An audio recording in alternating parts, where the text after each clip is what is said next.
ఆకాశవాణి ప్రాంతీయ వార్తలు చదువుతున్నది కె సుమ. ముఖ్యాంశాలు: నదుల అనుసంధానం ద్వారా ఆంధ్రప్రదేశ్లో అన్ని ప్రాంతాలకు నీళ్లు అందిస్తామని ముఖ్యమంత్రి నారా చంద్రబాబు నాయుడు తెలిపారు. రైతులకు ఎలాంటి ఇబ్బందులు తలెత్తకుండా ధాన్యం కొనుగోళ్ల ప్రక్రియను వేగవంతం చేయాలని తెలంగాణ ముఖ్యమంత్రి రేవంత్ రెడ్డి అధికారులను ఆదేశించారు. గేమింగ్, యానిమేషన్ రంగాల్లో ప్రతిభావంతులను ప్రోత్సహించడానికి కేంద్ర ప్రభుత్వం చర్యలను చేపడుతోందని సమాచార ప్రసార మంత్రిత్వ శాఖ కార్యదర్శి సంజయ్ జాజు పేర్కొన్నారు. దేశవ్యాప్తంగా ఈ రోజు నుంచి 20వ తేదీ వరకు జాతీయ గ్రంథాలయ వారోత్సవాలను నిర్వహిస్తున్నారు. భారతదేశ తొలి ప్రధానమంత్రి పండిట్ జవహర్లాల్ నెహ్రూ జయంతిని బాలల దినోత్సవంగా ఈ రోజు జరుపుకుంటున్నాం. వార్తల వివరాలు: గోదావరి నుంచి కృష్ణాకు, అక్కడి నుంచి పెన్నా నది అనుసంధానం ద్వారా ఆంధ్రప్రదేశ్లో అన్ని ప్రాంతాలకు నీళ్లు అందిస్తామని ముఖ్యమంత్రి నారా చంద్రబాబు నాయుడు తెలిపారు. అమరావతిలోని రాష్ట సచివాలయంలో నదుల అనుసంధానంపై జలవనరుల శాఖ అధికారులతో ముఖ్యమంత్రి నిన్న సమీక్షించారు. ఈ సందర్భంగా చంద్రబాబు నాయుడు మాట్లాడుతూ, ఇప్పటికే గోదావరి, కృష్ణాను అనుసంధానం చేసి లక్షల ఎకరాలకు సాగునీరు అందిస్తున్నామని అన్నారు. కృష్ణా నదికి వరద ఉన్న రోజుల్లో ఆ నీటినే తీసుకువెళ్లేలా, లేని రోజుల్లో గోదావరి వరద మళ్లించేలా ప్రణాళిక రూపొందించాలని అధికారులను ఆదేశించారు. కేంద్ర ప్రభుత్వం నుంచి అనుమతులు రాగానే విశాఖ మెట్రో రైల్ ప్రాజెక్టు పనులు ప్రారంభిస్తామని ఆంధ్రప్రదేశ్ పురపాలక శాఖ మంత్రి పి. నారాయణ తెలిపారు. శాసనసభ సమావేశాల్లో భాగంగా విశాఖ మెట్రో రైలుపై శాసనసభ సభ్యులు అడిగిన ప్రశ్నకు మంత్రి సమాధానమిస్తూ, విశాఖ మెట్రో రైల్ ప్రాజెక్టుపై సమగ్ర నివేదికను సిద్దం చేశామన్నారు. విశాఖపట్నంలో మొత్తం 76.90 కిలోమీటర్ల మేర నిర్మాణం చేపడతామని మంత్రి తెలుపుతూ, ఇందులో ఫేజ్ 1 లో కారిడార్ 1 స్టీల్ ప్లాంట్ నుంచి కొమ్మాడి వరకు 34.4 కిలోమీటర్లు, 29 స్టేషన్స్. కారిడార్ 2 గురుద్వార నుంచి ఓల్డ్ పోస్ట్ ఆఫీస్ వరకు 5.07 కిలోమీటర్లు, అది 6 స్టేషన్స్.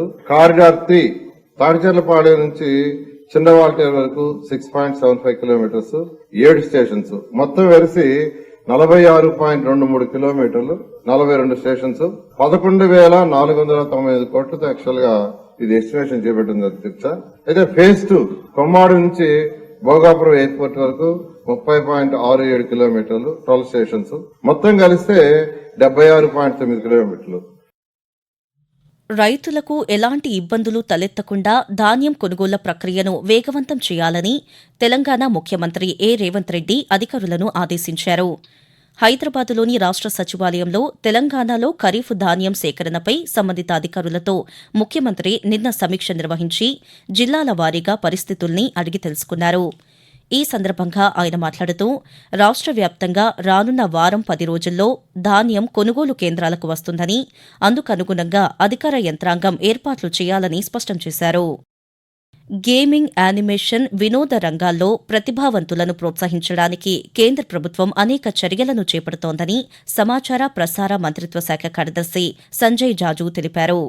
హైదరాబాద్లో ఇండియా గేమ్ డెవలపర్ కాన్ఫరెన్స్ ఐజీడీసీను నిన్న ఆయన ప్రారంభించారు. ఈ సందర్భంగా సంజయ్ జాజు పాత్రికేయుల సమావేశంలో మాట్లాడుతూ, ప్రపంచ మీడియా, వినోద రంగంలో భారత్ వాటా ప్రస్తుతం 2%, దానిని 20% పైగా పెంచుకునేందుకు అవకాశాలున్నాయని తెలిపారు. ఈ నెల 20వ తేదీన గోవాలో అంతర్జాతీయ చలన చిత్రోత్సవంలో ప్రసార భారతి సొంత ఓటీటీ ప్లాట్ఫామ్ను ప్రారంభించనుందని తెలిపారు. భారతీయ సంస్కృతి ఆధారంగా ఆటలను రూపొందిస్తామని సంజయ్ జాజు తెలుపుతూ, the games that are going to be inspired by Indian culture and the games that then go out into the world and are played by billions of people outside our country also emphasizes upon the soft presence of our country, the rich cultural heritage that we have, and that's how that resonance comes in from many of those games to the cultural ethos of our country. We need to become significant player in the world in creating IPs, our products, creating games and making their product go worldwide. దేశవ్యాప్తంగా ఈ రోజు నుంచి 20వ తేదీ వరకు జాతీయ గ్రంథాలయ వారోత్సవాలను నిర్వహిస్తున్నారు.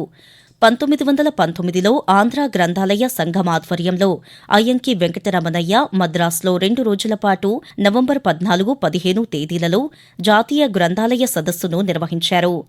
తెలుగువారు విజయవంతంగా నిర్వహించిన తొలి జాతీయ సదస్సు జరిగిన తేదీలను జాతీయ గ్రంథాలయ దినోత్సవంగా ప్రకటించారు. 1968 నుంచి భారత ప్రభుత్వం గ్రంథాలయాలకు జాతీయ వ్యాప్తంగా వారోత్సవాలు నిర్వహించాలని నిర్ణయించింది. అప్పటి నుండి ప్రతి ఏటా వారం రోజుల పాటు నవంబర్ 14 నుండి 20వ తారీఖు వరకు గ్రంథాలయ వారోత్సవాలను నిర్వహిస్తున్నారు. నాణ్యమైన సమాచారాన్ని చదువరులకు అందించే గ్రంథాలయాల ప్రాముఖ్యత, ఆవశ్యకతను తెలిపేలా ఈ వారోత్సవాలను నిర్వహిస్తున్నారు. ఆకాశవాణి ప్రాంతీయ వార్తలు వింటున్నారు. ఆంధ్రప్రదేశ్ శాసనసభ ఉపసభాపతిగా పశ్చిమ గోదావరి జిల్లా ఉండి నియోజకవర్గ సభ్యుడు కె రఘురామకృష్ణంరాజు తెలుగుదేశం, జనసేన, భారతీయ జనతా పార్టీ కూటమి అభ్యర్థిగా నిన్న నామినేషన్ దాఖలు చేశారు. ఈ కార్యక్రమంలో మంత్రులు నారా లోకేష్, పయ్యావుల కేశవ్, కింజరాపు అచ్చెన్నాయుడు, సత్యకుమార్ యాదవ్, నాదెండ్ల మనోహర్ తదితరులు పాల్గొన్నారు. ఆయన తరపున కూటమి నేతలు శాసనసభ ప్రధాన కార్యదర్శికి నామినేషన్ పత్రాలు అందజేశారు. ఈ రోజు మధ్యాహ్నం 12 గంటలకు ఉపసభాపతి ఎన్నిక జరుగుతుంది. ఈ పదవికి మరెవరూ నామినేషన్ దాఖలు చేయకపోవడంతో రఘురామకృష్ణంరాజు ఏకగ్రీవంగా ఎన్నికయ్యే అవకాశముంది. ప్రయాణికుల రద్దీ దృష్ట్యా దక్షిణ మధ్య రైల్వే ప్రత్యేక రైలును నడుపుతోంది. ఈ రోజు ఎస్ఎంవీటీ బెంగళూరు మాల్దా టౌన్ అన్ రిజర్వ్డ్ ప్రత్యేక రైలు నడపనున్నట్లు విజయవాడ రైల్వే అధికారులు తెలిపారు. ఈ ప్రత్యేక రైలు ఈ రోజు ఉదయం బెంగళూరు నుండి బయలుదేరి రేపు దువ్వాడ చేరుకుని విజయనగరం మీదుగా మాల్దా టౌన్ చేరుకుంటుందని చెప్పారు. ఈ రైలు ఆంధ్రప్రదేశ్లో రేణిగుంట, గూడూరు, నెల్లూరు, ఒంగోలు, విజయవాడ, రాజమండ్రి, సామర్లకోట, దువ్వాడ, విజయనగరం రైల్వే స్టేషన్లలో ఆగుతుందని, ప్రయాణికులు ఈ సౌకర్యాన్ని వినియోగించుకోవాలని Waltair senior divisional commercial manager K Sandeep సూచించారు. భారతదేశ తొలి ప్రధానమంత్రి పండిత్ జవహర్లాల్ నెహ్రూ జయంతిని బాలల దినోత్సవంగా ఈ రోజు జరుపుకుంటున్నాం. ఉత్తరప్రదేశ్లోని అలహాబాద్లో 1889 నవంబర్ 14న ఆయన జన్మించారు. లండన్లో న్యాయ విద్యను అభ్యసించిన అనంతరం అలహాబాద్లో న్యాయవాద వృత్తిని చేపట్టినప్పటికీ జాతిపిత మహాత్మాగాంధీ ప్రేరణతో జాతీయోద్యమంలో ప్రవేశించి పలుమార్లు జైలు జీవితం గడిపారు. స్వాతంత్రానంతరం 1947 ఆగస్టు 15వ తేదీన ఏర్పడిన జాతీయ ప్రభుత్వంలో ఆయన ప్రధానమంత్రిగా బాధ్యతలు చేపట్టారు. ఎన్డీఏ కూటమి ప్రభుత్వం ఎన్నికల్లో ఇచ్చిన హామీలను అమలు చేయాలని వైఎస్సార్ కాంగ్రెస్ పార్టీ అధ్యక్షులు వైఎస్ జగన్మోహన్ రెడ్డి అన్నారు. గుంటూరు జిల్లా తాడేపల్లిలోని పార్టీ కార్యాలయంలో నిన్న పాత్రికేయులతో ఆయన మాట్లాడుతూ, ఆయన పథకాలు ఎక్కడున్నాయని చెప్పి బడ్జెట్ చూస్తే కనిపించదు, ఎక్కడెక్కడనో వెతుక్కోవాలి. కనిపించకుండా కనిపిస్తాయి ఎక్కడో చోట.